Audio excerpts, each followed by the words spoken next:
Pray ha. Kay Ginoong Jesus sa imong atubangan karon akong giangkon na ako sa kadakong makasasala.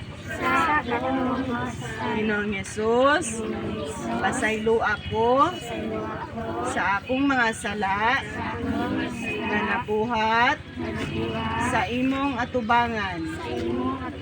Ginoong Jesus, ako kang gituuhan. Ikaw lamang ang makaluwas kanako gikan sa kalayo sa impyerno na maoy silot sa akong sala.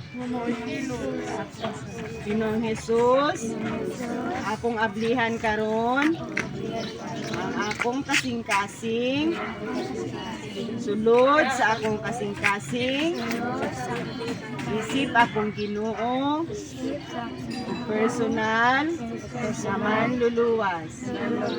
Salamat sa kinabuhing dayon imong gihatag manako karon tanan akong giampo sa ngalan ni Jesus. Amen.